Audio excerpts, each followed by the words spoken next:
Bom dia, irmãos. Espero que se encontrem bem.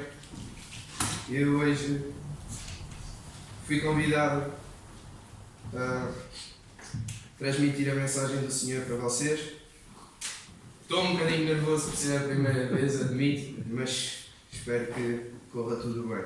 Então, quando fui desafiado a transmitir a pregação de hoje, estava a tentar encontrar tema e eis que há uma semana e meia tive um encontro do Departamento da Juventude onde ouvi falar sobre José e sobre todas as adversidades que ele tinha passado e realmente estava a pensar como é que aquele homem passou por tantas coisas e mesmo assim conseguiu se manter firme no Senhor.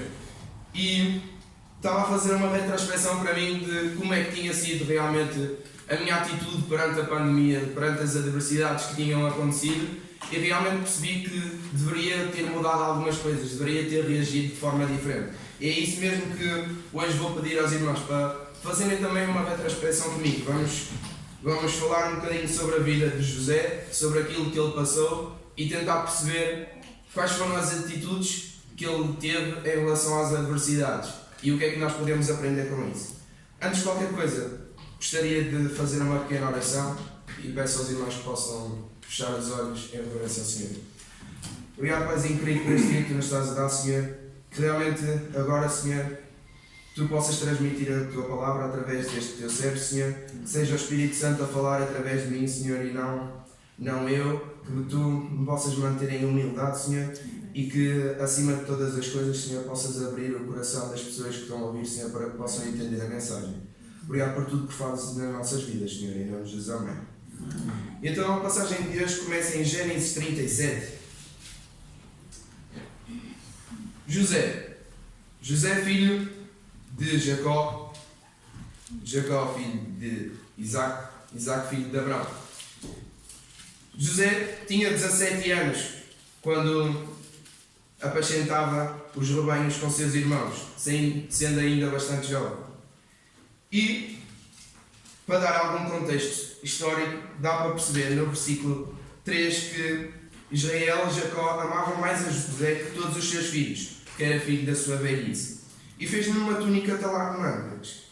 Vendo, pois, seus irmãos que o pai o amava mais que a todos os outros filhos, odiaram-no e já não lhe podiam falar pacificamente. Então nós podemos entender que, aqui nestes primeiros versículos, que realmente era uma família numerosa e que o pai amava mais a José do que aos outros irmãos. Como nós podemos perceber, a maior parte dos irmãos têm filhos, isso nunca é um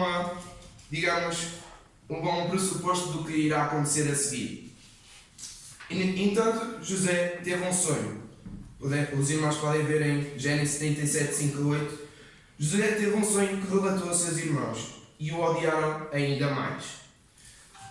Para os irmãos perceberem, normalmente havia uma ordem hierárquica. E então, José, sendo o filho mais novo, seria normalmente quem deveria ter mais respeito pelos irmãos mais velhos.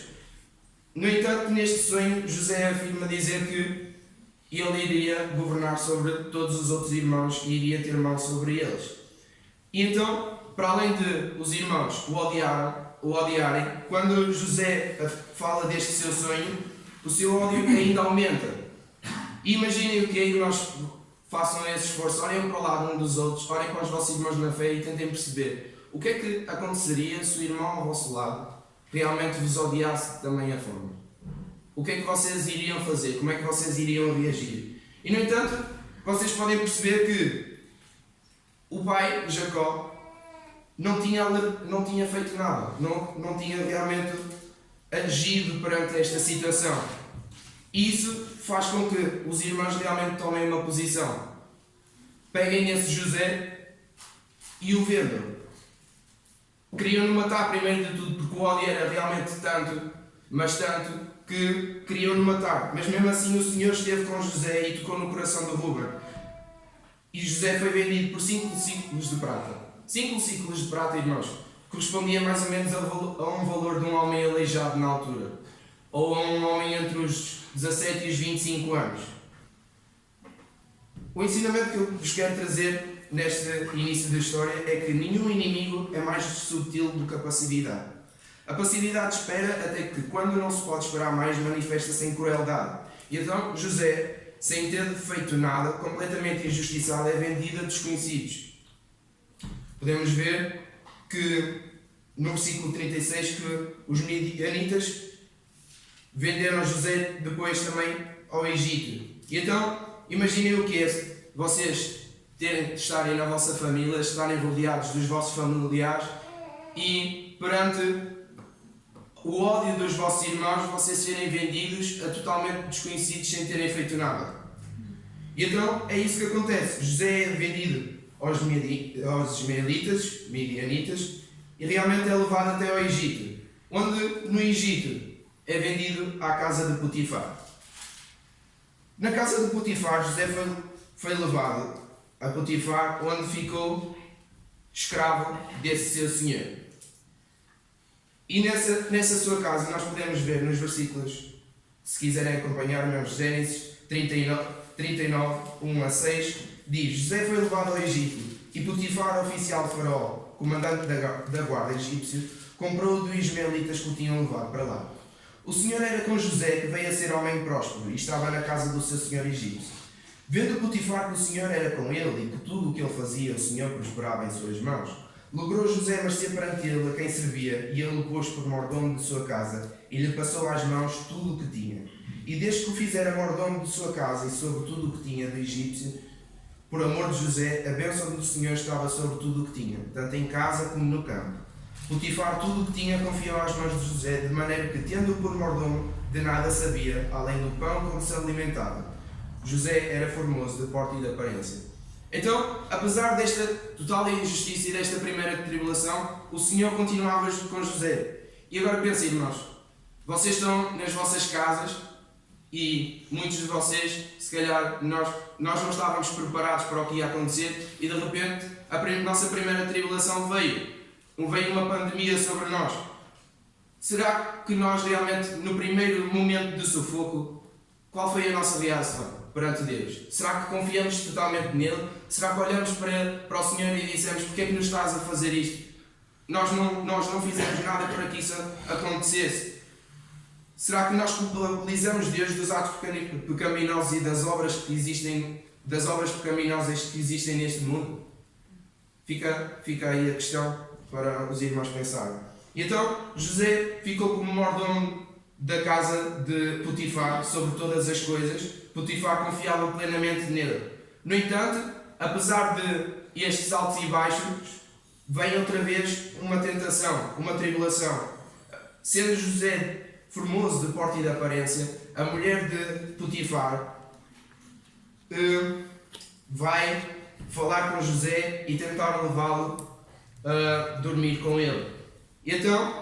E para que os irmãos percebam, muitas vezes nós olhamos para este momento e nós quase que olhamos para a tentação de José quase como se fosse um momento no tempo extremamente rápido. Nós fazemos a leitura da Bíblia e pensamos: ok, a mulher de Potifar tentou a José resistiu e passou. Mas não, a tentação foi contínua. E nós podemos ver isso nos versículos 8 a 12, em que no versículo 8 ele diz: ele recusou. No versículo 9 diz que ele chama a tentação de tamanha maldade e pecado contra Deus.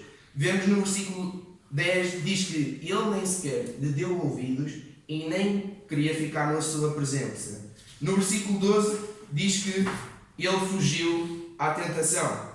Por isso, nós podemos perceber, irmãos, que esta tentação que José teve era uma tentação realmente contínua, que não aconteceu simplesmente num pequeno espaço de tempo, mas sim era uma tentação que já tinha levado bastante tempo e que José não tinha cedido. E por isso, irmãos, digo-vos que quando estas tentações acontecem, quando estes períodos mais difíceis nos atacam, nós temos que nos afastar do perigo. Nós devemos isso ao nosso caráter, à nossa família, mas principalmente a Deus. Nós temos que nos recusar a ceder. Porque o maior traço de caráter de um cristão é o autocontrole moral e ético. Por isso, não se deixem confundir pelos resultados. Nós sabemos que após a tentação da mulher de Potifar, a mulher de Potifar vai falar com o seu marido e este pegam José e levam-o para a prisão. O interessante aqui é nós percebemos que, normalmente, no Antigo Egito, quando um escravo assediava ou tentava violentar a mulher de um grande senhor, isto dava direito à morte. No entanto, provavelmente Potifar encontrava-se até zangado por ter perdido o seu melhor servo e se calhar não acreditava muito na sua mulher, visto que José só foi para a prisão. Ou seja, nisto também podemos ver que o Senhor estava com José e o Senhor acompanhava em todas as coisas. Por isso, não se deixem confundir pelos resultados imediatos. Vocês podem perder o emprego, vocês podem perder a mulher, os amigos, a aceitação do grupo, serem ridicularizados ou mesmo injustiçados. Se nós amamos a Deus, irmãos, nós devemos nos manter limpos sem olhar a consequências. E foi isso mesmo que José fez e nós devemos fazer. Em 1 Pedro 2,20 diz: pois que glória há se pecando e sendo esbofeteados, por isso o suportais com paciência. Se entretanto, quando praticais o bem, sois igualmente afligidos e o suportais com paciência, isto é grato a Deus. Ou seja, nós podemos perceber que nós somos gratos a Deus e nós realmente temos glória quando nós, no meio aos pecados e em meio às aflições, nós o suportamos com paciência e nos mantemos íntegros. Por isso, percebemos então que José manteve-se íntegro e José, mesmo tendo ido para a prisão, confiou totalmente em Deus. Em meio à prisão, e os irmãos podemos seguir para Gênesis 40, passado destas coisas, aconteceu que o mordomo do rei do Egito e o padeiro ofenderam o seu senhor, o rei do Egito. Indignou-se Faraó contra os seus dois oficiais, o copeiro-chefe e o padeiro-chefe, e mandou detê-los na casa do comandante da guarda, no cárcere onde José estava preso. No versículo 4, o comandante da guarda pô-los a cargo de José para que os servisse, e por algum tempo estiveram na prisão, e ambos sonharam cada um o seu sonho na mesma noite. Cada sonho com a sua própria significação, o copeiro e o padeiro do rei do Egito que se achavam encarcerados. Então, vindo José pela manhã, viu-os e eis que estavam turbados. Então perguntou aos oficiais de Faraó que com eles estavam no cárcere da casa do seu senhor: por que tendo hoje tristes o semblante? Eles responderam: tivemos um sonho e não há quem o possa interpretar. Disse-lhe José: porventura não pertencem a Deus as interpretações? Contai-nos o vosso sonho. E eu quero realmente sublinhar este versículo 8, irmãos. Eles responderam: tivemos um sonho e não há quem o possa interpretar. Disse-lhe José: porventura não pertencem a Deus as interpretações? Contai-me o sonho. Este homem, repetidamente vitimado, continuou a confiar em Deus e a dar-lhe toda a honra e toda a glória no meio das tribulações. E é isso mesmo que nós devemos fazer, irmãos. Perante as tribulações, perante os momentos mais difíceis, nós devemos continuar a dar a glória ao nosso Deus. Então, continuando, José vai interpretar o sonho e vou dar ênfase ao sonho do copeiro-chefe. Então o copeiro-chefe contou o seu sonho a José e lhe disse: em meu sonho havia uma videira perante mim, e na videira 3 ramos, ao brotar a vida. Havia flores e seus cachos produziram uvas maduras. O copo de Faraó estava na minha mão. Tomei as uvas e as espremi no copo do Faraó e o dei na própria mão de Faraó.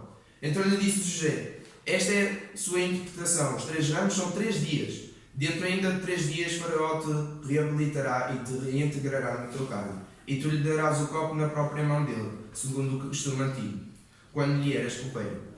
No entanto, José diz: porém, lembra-te de mim quando tudo te correr bem, e rogo-te que sejas bondoso para comigo, e faças menção de mim a Faraó, e me faças sair desta casa. Porque, de facto, fui roubado da terra dos hebreus, e aqui nada fiz para que me pusessem nessa masmorra.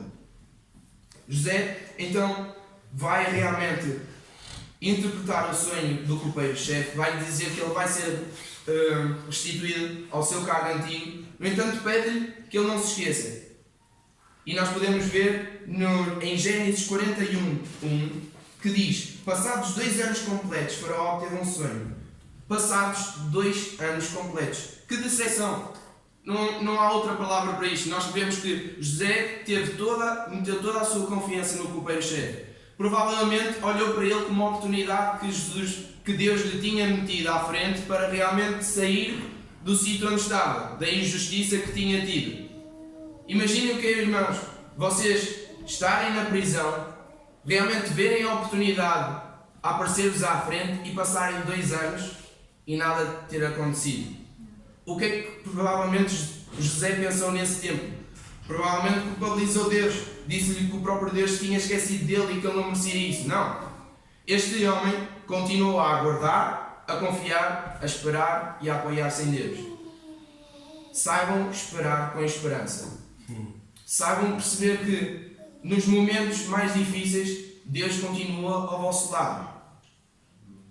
As coisas difíceis vão aparecer. O próprio Senhor diz que no mundo tereis aflições, mas saibam esperar nele.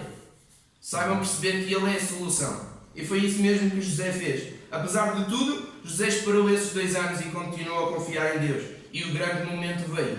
Apesar de todas as tribulações, apesar de ter sido injustiçado, apesar de ter na sua própria família ter tido injustiças e ter sido vendido, José continuou a esperar e a aguardar. E o grande momento veio. Então, em Gênesis 41, Faraó teve 2 sonhos. 2 sonhos que têm a mesma interpretação, como os irmãos sabem.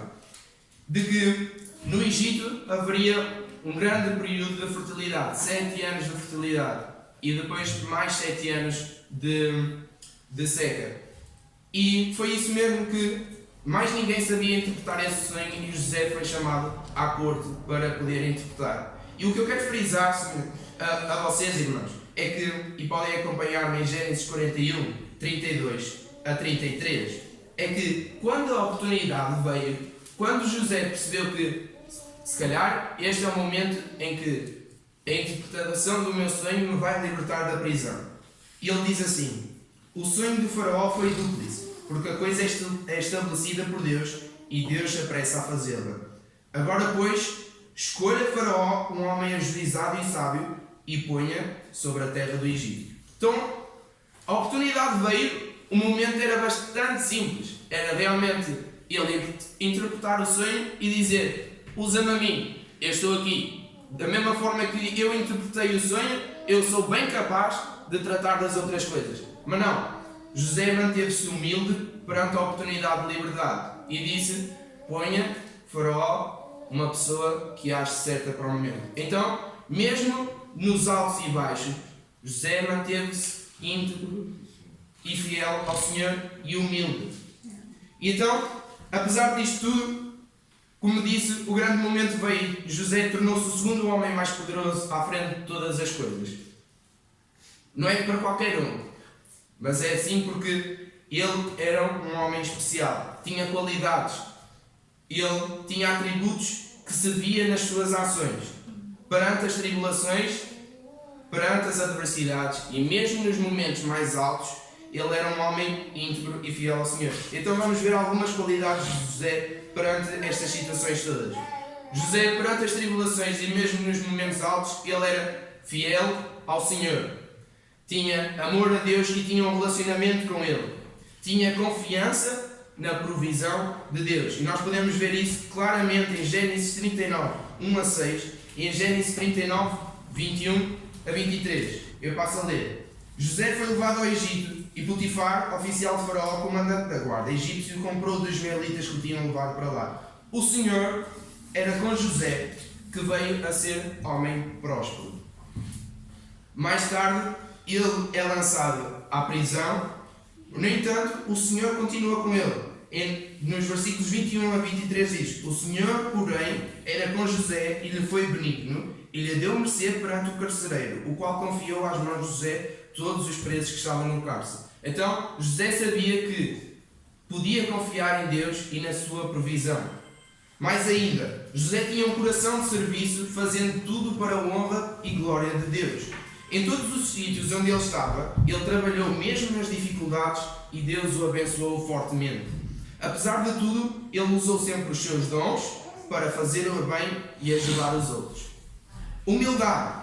José era humilde em tudo o que ele fazia, especialmente na interpretação dos sonhos. Ele dava toda a honra e glória a Deus. Ele sabia que não era por ele que ele fazia aquelas coisas, mas sim quem lhe dava essas capacidades era o Senhor. E em Gênesis 40:8 diz: eles responderam: tivemos um sonho e não há quem o possa interpretar. Disse-lhe José: porventura não pertencem a Deus as interpretações? Ele sabia que não era ele que estava a interpretar os sonhos, que não era pelas capacidades dele, mas sim pelas capacidades que Deus lhe dava. Mais ainda, ele sabia perdoar. Depois de tudo o que ele passou, depois mesmo de se ter tornado o segundo homem mais poderoso no Egito, ele soube perdoar e não guardar rancor, não se vingando dos seus irmãos. Em Gênesis 45, 4 diz, quando os irmãos estão no banquete com ele, ele diz, chegai-vos a mim. O verbo em hebreu, nagash, não se refere só à proximidade espacial. Ele não estava a dizer, ok, sentem-se uns bancos mais ao meu lado. Não, ele estava realmente a pedir para que eles chegassem à intimidade com ele, para que eles realmente soubessem que José os tinha perdoado. E para além de todas as coisas, José manteve-se íntegro. Era um homem íntegro. A integridade da pessoa abrange todo o nosso interior. Não é só o coração, não é só a mente, não é só a vontade. Não é estas coisas separadas, enquanto o nosso coração serve ao Senhor, o resto da nossa mente e as nossas vontades servem ao mundo. Não, ele não era um homem fragmentado. Todas elas estavam de acordo com o que o Senhor Deus queria e com o amor que ele tinha por ele. Concluindo, irmãos, o Senhor está no controle de todas as coisas. E peço para vocês chegarem a Gênesis 45, 5 a 9. Passo a ler. Agora, pois, não vos entristeçais, nem vos irriteis contra vós mesmos, por me haveres vendido para aqui. Porque para a conservação da vida, Deus me enviou adiante de vós. Porque já houve 2 anos de fome na terra, ainda restam 5 anos em que não haverá lavoura nem colheita. Deus me enviou adiante de vós para conservar a vossa sucessão na terra e para vos preservar a vida por um grande livramento. Assim não fostes vós que me enviaste para cá, e sim Deus que me pôs por pai de Faraó e senhor de toda a sua casa e como governador em toda a terra do Egito. E eu quero que os irmãos percebam em ênfase que existe nesta passagem, em que a frase Deus me enviou está 3 vezes metida aqui neste contexto. E esta frase Deus me enviou é o cerne teológico da narrativa de José. Deus assume a direção de todo o labirinto do pecado humano para que seus determinados e bons propósitos divinos sejam atingidos. Em Isaías 55, 8 a 9, diz: porque os meus pensamentos não são os vossos pensamentos, nem os vossos caminhos são os meus caminhos, diz o Senhor. Porque assim como o céu é mais alto do que a terra, os meus caminhos são mais altos que os vossos caminhos, e os meus pensamentos mais altos que os vossos pensamentos. Percebam que, perante as adversidades e os caminhos e as dificuldades, nós temos que entender que todas essas coisas têm um propósito divino. O Senhor simplesmente não deixa que as adversidades e as dificuldades apareçam só porque Ele nos gosta de ver sofrer. Não, Ele não nos gosta de ver sofrer. Mas mesmo essas adversidades e essas dificuldades têm um propósito nos caminhos de Deus. Quando o mar da vossa vida se encontra em tribulação e trazendo ondas de dor, tentações, injustiças, solidão, entre tantas outras coisas, não virem as costas ao Senhor, porque vocês estão a fugir da solução. Mas sim, agarrem-se ainda mais profundamente nele, mantendo-se fiéis e agindo de acordo com a sua palavra. Em Filipenses 4, 10 a 14, se os irmãos quiserem também seguir, diz assim, Filipenses 4, 10 a 14.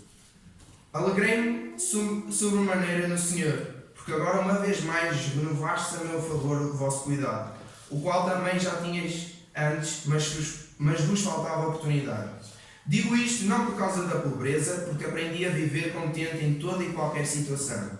Tanto sei estar humilhado, como também ser honrado. De tudo e em todas as circunstâncias já tenho experiência, tanto de fartura como de fome, assim de abundância como de escassez. Tudo posso naquele que me fortalece. Todavia fizeste bem, associando-vos na minha tribulação. O apóstolo Paulo sabia que as tribulações, as dificuldades tinham um propósito. E ele sabia que devia confiar plenamente no Senhor, porque só através dele é que ele conseguiria aguentar essas dificuldades. Deixo-vos então, irmãos, só com uma última passagem em Romanos 8:28, que lemos há bocado para finalizar, que diz assim: sabemos que todas as coisas cooperam para o bem daqueles que amam a Deus, daqueles que são chamados segundo o seu propósito. Mantenham-se firmes no Senhor, mantenham-se fiéis neles, mantenham-se de acordo com a sua palavra e percebam que só o Senhor nos pode manter firmes durante as tribulações. Só através dele é que nós temos a solução. Amém? Amém.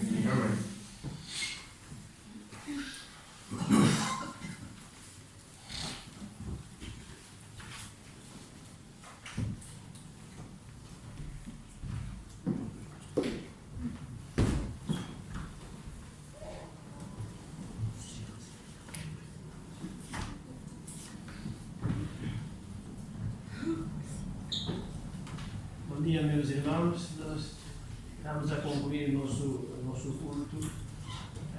Além de vos saudar, importa apresentar-vos aqui um casal de irmãos que nos visitam.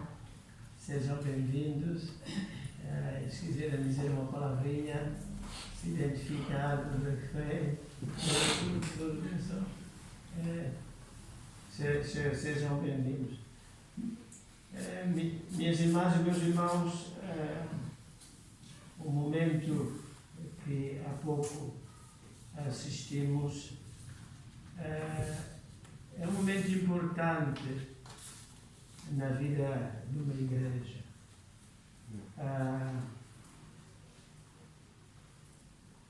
Muitos de nós já andamos cá há alguns anos.